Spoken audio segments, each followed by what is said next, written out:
chat show.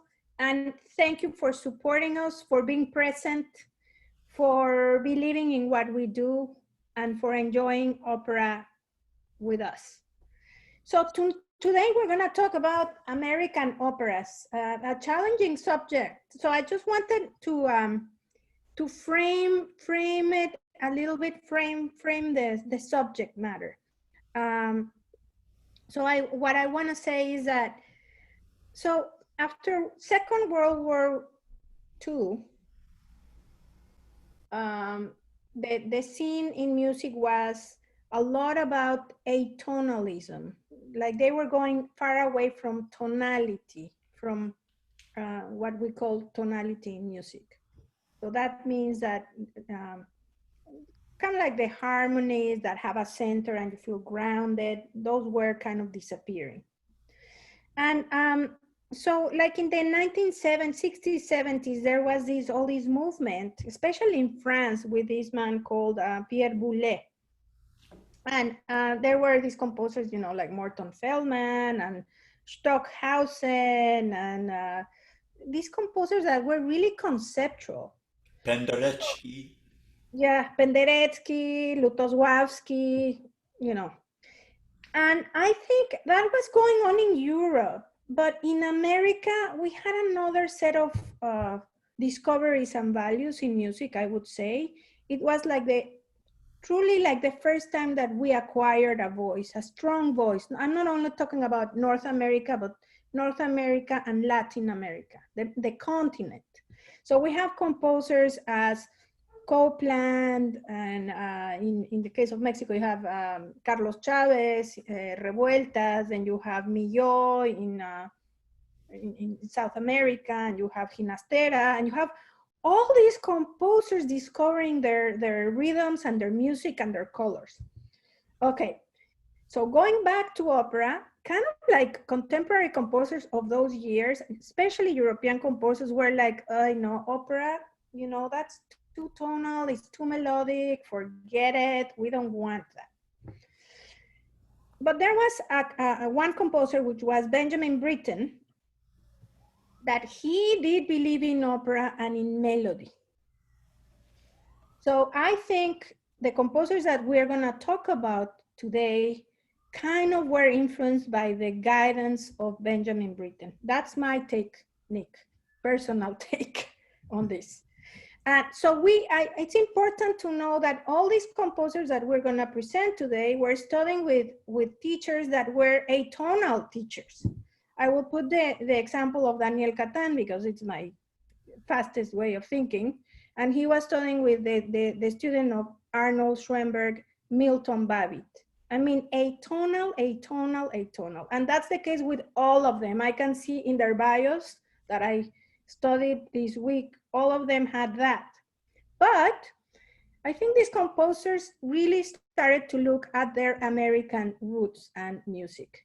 So a lot of them use jazz music, others use folk music, others use even rock and roll.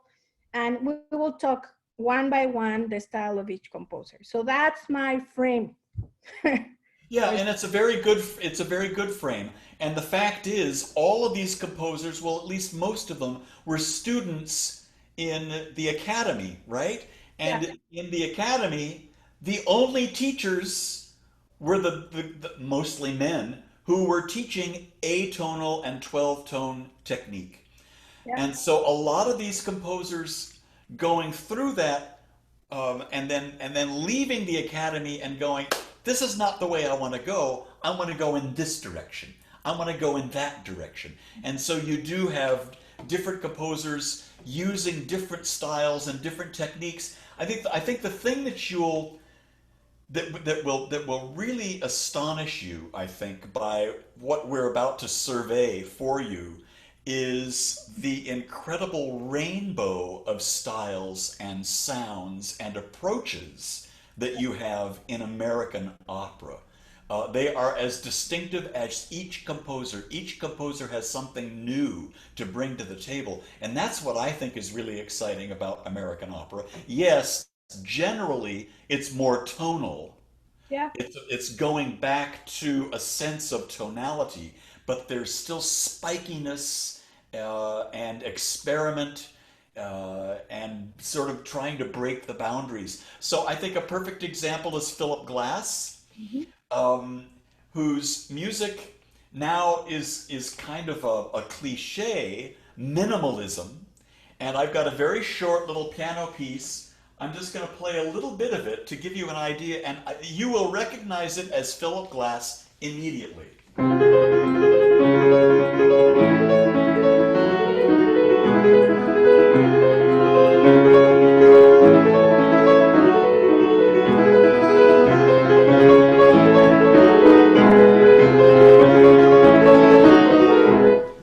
Right? It's this repetition of arpeggios, arpeggiated chords over and over with very slight changes from measure to measure and lots of repetition. He slapped opera in the face with his first piece, Einstein on the Beach. And we have a very short little documentary about the 1984 or 1985 production of Einstein on the Beach at the Brooklyn Academy of Music, or BAM. I attended this production. It was 5.5 hours long. I thought I would shoot myself. But let's watch that little documentary.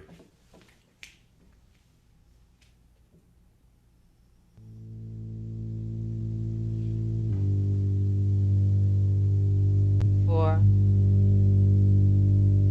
5, 6, 8, 2, 1, 3. Einstein on the Beach 6. is an opera like no other. There is no story, no hero or heroine, no obvious links between words, images, and music. A scene lasting 30 minutes may consist of a single image that changes at an almost glacial pace. The music may sustain a single note for minutes or explode in contagiously rhythmic combinations of voice, violin, and amplified instruments. It is an opera where dancers are the featured performers. The American premiere of Einstein on the Beach in 1976 changed forever the image of opera.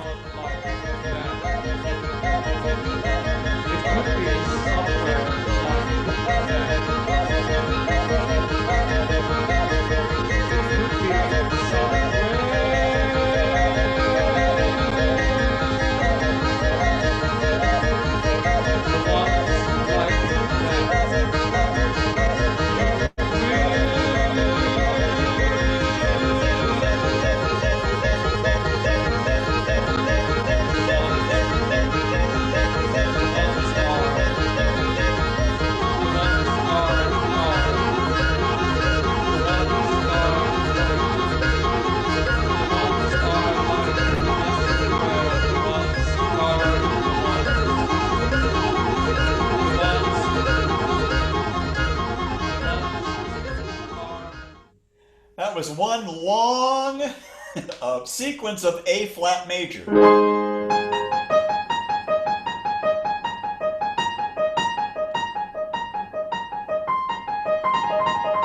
And on and on and on and on.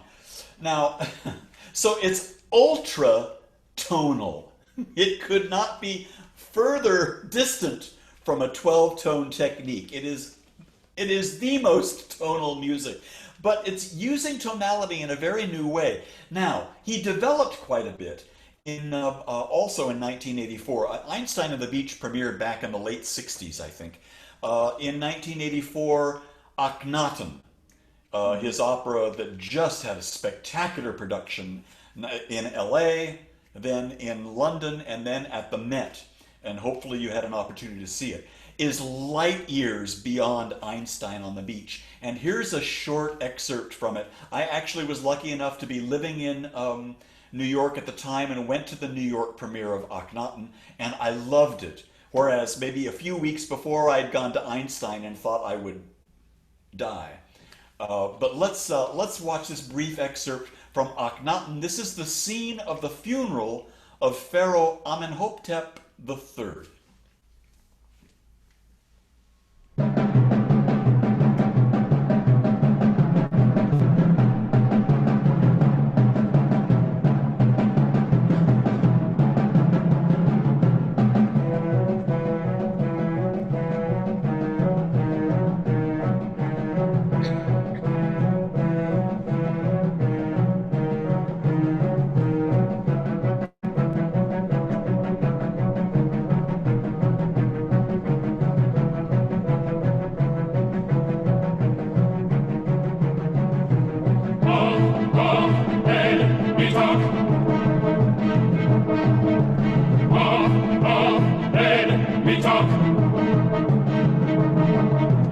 You get paid, paid, paid. You get paid, paid, paid. You get paid, paid, paid.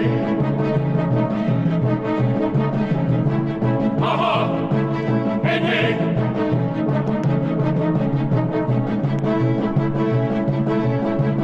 You get paid, paid, paid.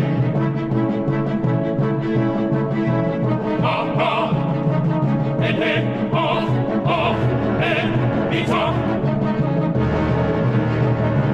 You get paid, paid, paid.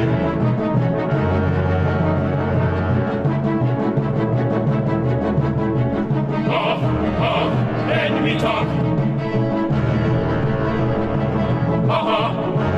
Hey, hey. You get paid, paid, paid. You get paid, paid, paid. Hey, hey. Hey, hey.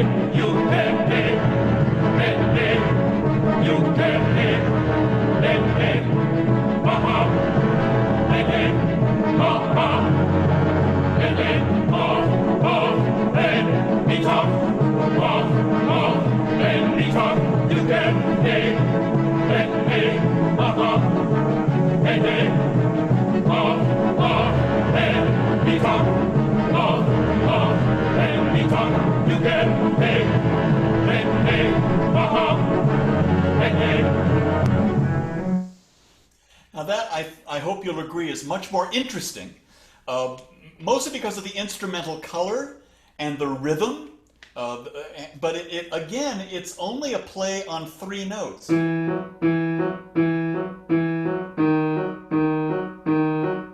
That changes every 4 beats. But there's so much else going on musically that I find very interesting, and then suddenly the brass come in and play an octave below everybody else, and the chorus singing. I find it very exciting. Hypnotic, yes, but I think that's Glass's point and one of his sort of favorite compositional ploys. Do you have anything to say about Glass, to add about Glass before we move on? First of all, he was born in 1937, so we can have a sense how old is he, no? Yeah. I think that's important to know. And for me as a musician, when I repeat 400 times the same passage, I just want to kill myself. Yeah. Truly, but I think for the audience, this kind of composition lets the designers really to be super creative. They are not against the music or competing with the music. They are free to invent whatever they, because that's what I would say about him. I prefer to go see it than play it. Yeah, I hear you. For sure. I did get a question from one of our viewers as a text, which was very interesting because she has my phone number, Joan. And the question was, as a composer myself, do I use 12-tone technique? And I can only think, out of my 5 operas, I've only used the 12-tone technique twice, and it was an effect. I don't use it generally speaking. In other words, I would use a 12-tone technique in a few bars, or because of an emotional something happening in the story that I think that might add to the quality, to the color. But no, I'm a very, very tonal composer. Let's move to John Adams, who makes a lady out of minimalism. He was a little bored with minimalism as it came down to him from Philip Glass and from Steve Reich. And Adams does, you can still tell that it's minimalistic. A little bit. But yeah. But it's in the orchestration, in the choral writing, in the it's far more interesting than simply calling it minimalist. There's so many more colors. He's a wonderful orchestrator. He really knows how to treat the orchestra. He uses some amplification, as Glass does, but I think more subtly. than Philip Glass does. I think the subjects of his operas are very interesting.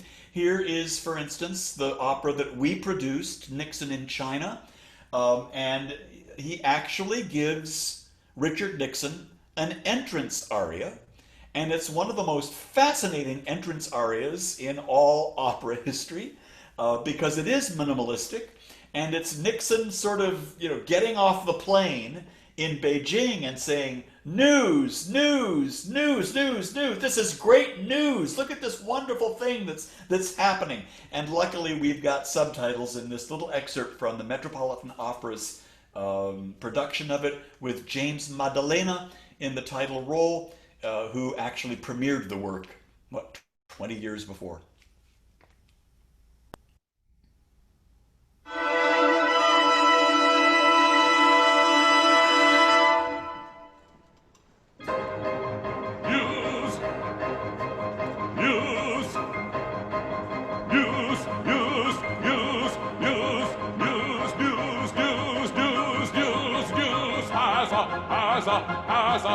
As a kind of mystery, as a kind of mystery. When I shook hands with Joe and I shook hands with Joe and on this bare field outside Peking, just now the whole world was listening. The whole world was listening.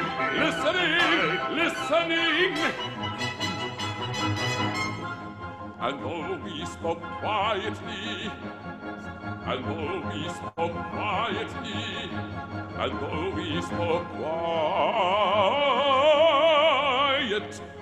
the eyes and ears of history, caught every gesture, and every word. I just love that entrance. It's so Nixon.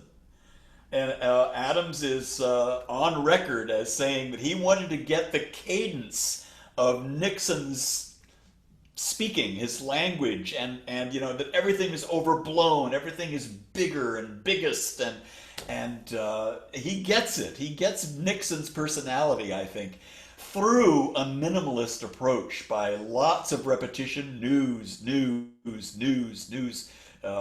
We're making history. When I shook hands with Joe and Lai, when I shook hands with Joe and Lai, when I shook hands. It's absolutely mind-boggling. I can't imagine singing it. Here is one other little excerpt from the same show and the same production, the Metropolitan Opera. As you may recall, in 1972, they all had to go to a performance of the Red Ballet. I forget the actual name of the, I should know this, the actual name of the ballet that the Nixons and everybody in the party had to go see. And it was rather lengthy. And it becomes an important little part of the second act. In this opera, it's called The Flesh Rebels Ballet. And again, we get this minimalistic but wonderfully rhythmic and wonderfully colorful score.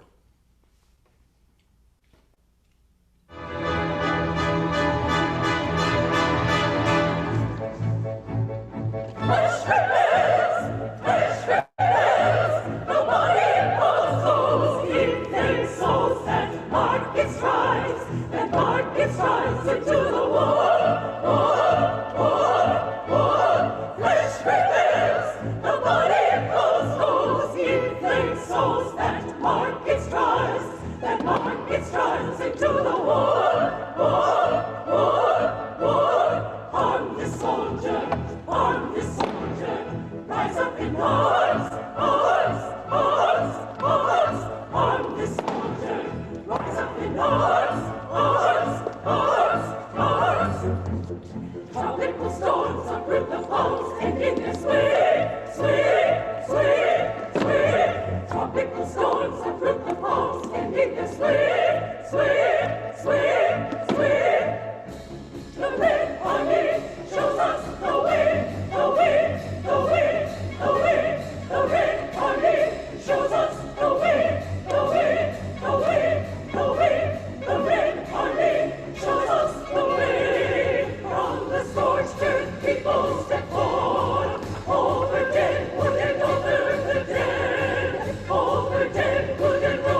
You And might do a little exploration on your own. If you remember this opera, Madame Mao comes out and sings a spectacular coloratura aria.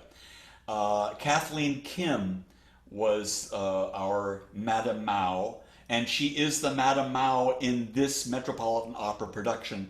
And you can find that aria on YouTube. Look for it. It is just spectacular. It's a little long, though. I didn't want to present it today because I think it's a little too long for our purposes. But again, brilliant writing, wonderful characterization of these folks, which I think is at the core of opera, describing, defining, and presenting for us authentic characters and through music and staging. And I just love that. I love the way that Adams approaches it. also, he has the death of Klinghoffer, El Niño. I mean, he's interested in many contemporary themes, and Yeah. I love that about him. It's like bringing us to the more or less present.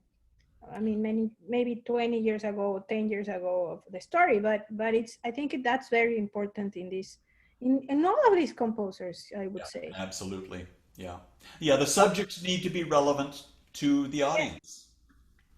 So I think that's like the golden rule of having contemporary operas or modern operas for the audience, that is that they have to be relevant to the themes that we know as they were in the 19th century in the cases of Verdi and Puccini.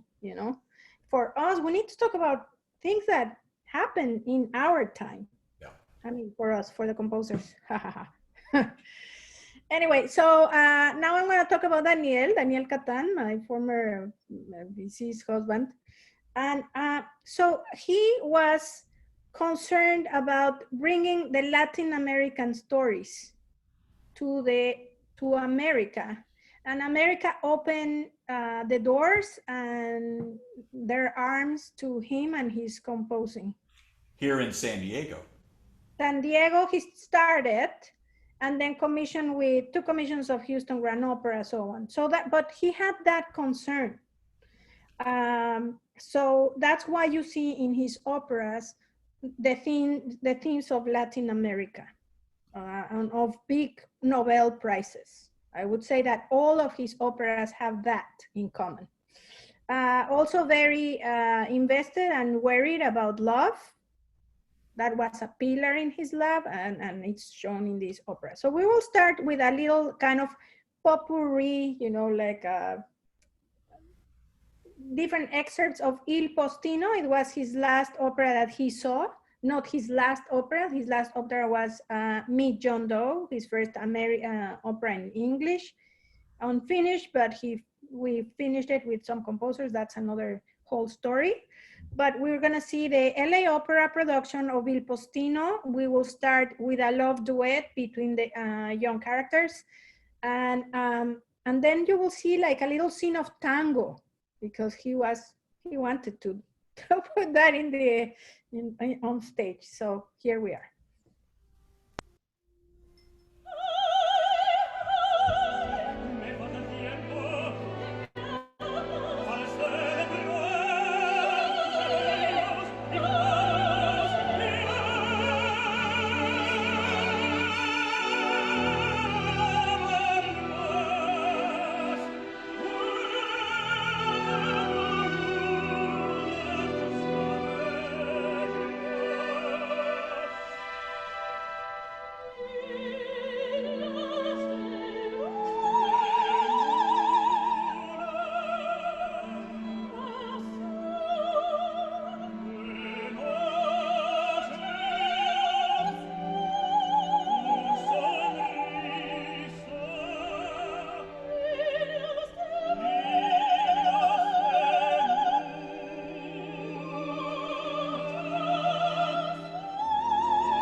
Yeah. I love the tango. I was wondering while Placido was dancing the tango, how long it took him to learn the tango. Not much because Placido is a man of Latin America in a way, so he dances. So no problem. No problem. Yeah. Gorgeous music, and of course that duet, the love duet, is so beautiful. And seeing Charles Castronuovo Yeah. and hearing him sing is so wonderful. We remember him from the Pearl Fishers. We had him here. And who was the soprano that was singing with him? Amanda Squitieri. Yeah, I She was did. a young artist in Washington Opera Ah, okay, at the great, time. beautiful, beautiful. Yeah. So that's his Il Postino. Now we're gonna see an excerpt of Florencia en el Amazonas, the last aria. You guys had the chance to see this opera here in San Diego. This opera is based in Garcia Marquez characters, and and Gabriel Garcia Marquez, and also everything happens in the Amazon River. So that's also kind of very important for this composer. The scenery of the place is important. In the case of Florencia was the Amazons, and in the case of Il Postino, it was Italy, an island, the ocean. And that's always in the orchestration, and it's always prevalent. It's another character in the story. So let's go ahead and listen to this. I think it's, I don't want to say it's Utah opera, but now I don't remember. Sorry.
So beautiful, and hopefully you notice moving from glass to atoms to Catan, the difference in approach. It's the same form. It's opera, but a very different approach. Each composer, um, Daniel Catan with these wonderful long lyric lines. Adams is somewhere in between. You know, there are some lyric lines, but an awful lot of shorter phrases, and Glass almost always very short, brief phrases, note by note. It's very interesting just to see, and they're all North American composers, but No, each one of them has a you different know, approach. Adams and John and Daniel were close in age. Ah, So John was born in 47, Daniel was born in 49. ah, And I think really, I do think there's an influence there of your generation. That's why we put all these composers together. I think so too. Oh?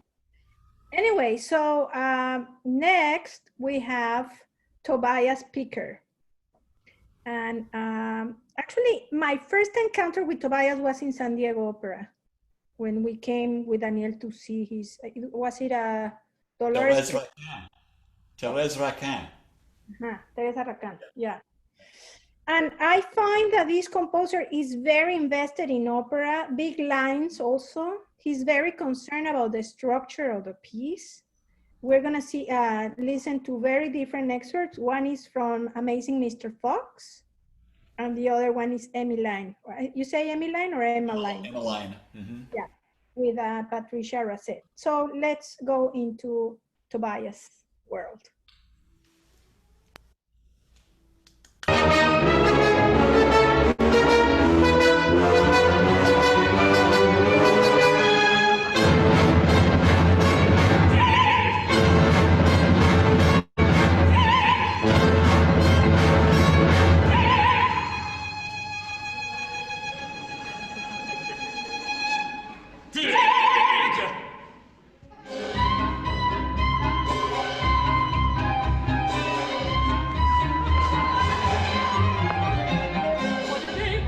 What an excellent day! Those greedy old goofballs have gone away and left me at peace with my books. They reckon they own the place now. There are all kinds of wonderful creatures to meet. Some are small, some are high, and some you can eat.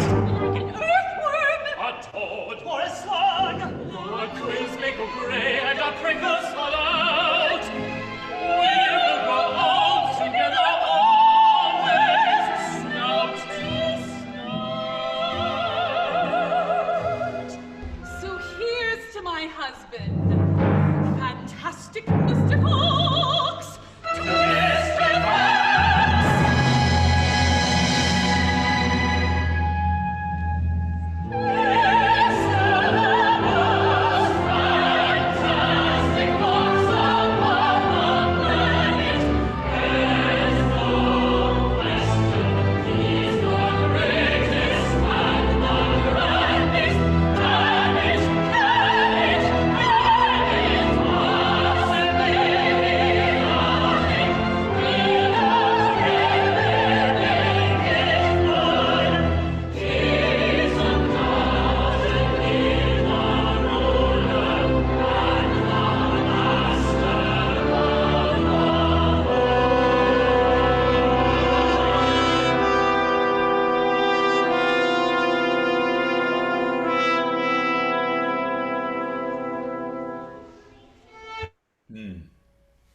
Could not have been written by anybody other than an American composer, Really? right? Yes. It sounded so American, and not just the jazz riffs, which were everywhere, but there was a quality to the sound, a kind of openness. I think I describe it like this. It's just like Aaron Copland is the same way. It's very Very open. Copeland next. Yeah. Very Copeland. Let's listen to the to Pat Rosette.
shows his grace to those who labor in his cause. One girl has sent home $30. I miss you all. Loving regard to you and to my dear brothers and sisters, Luke, Andrew, Harriet, Ellen, Sarah, Hannah, little Henry, and the baby from your loving daughter.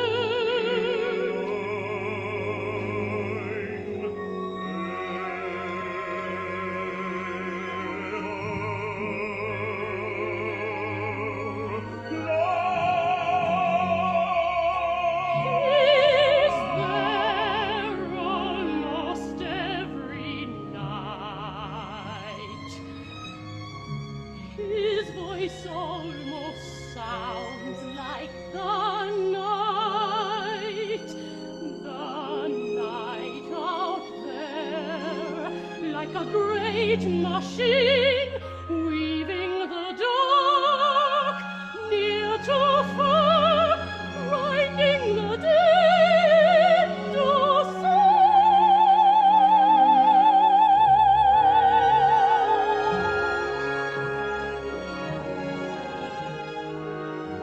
He's there most every night.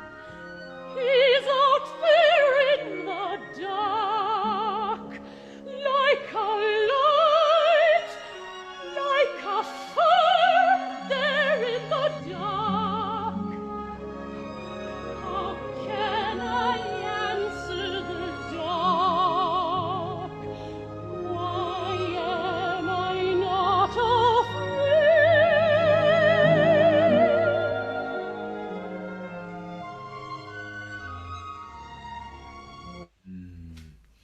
That's gorgeous. I don't really know that opera Gorgeous.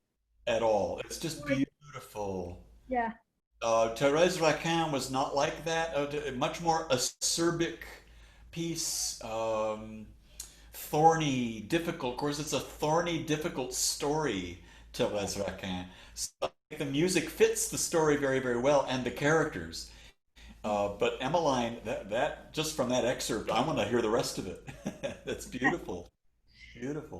I think we're coming to the end of this moment for us before we start the question and answer. And for those folks that will be in Facebook, you have asked how can you help the company, and I just want to first thank you for listening in Facebook, for being present. Secondly, we are going to have operas coming up as soon as we have permission to do it. So San Diego Opera is still presenting operas, and ways to help us is renewing your memberships, sending a special gift, an extraordinary gift, or considering us for your will or trust so we can present opera for the next 100 years. Okay, so we're gonna start the question and answer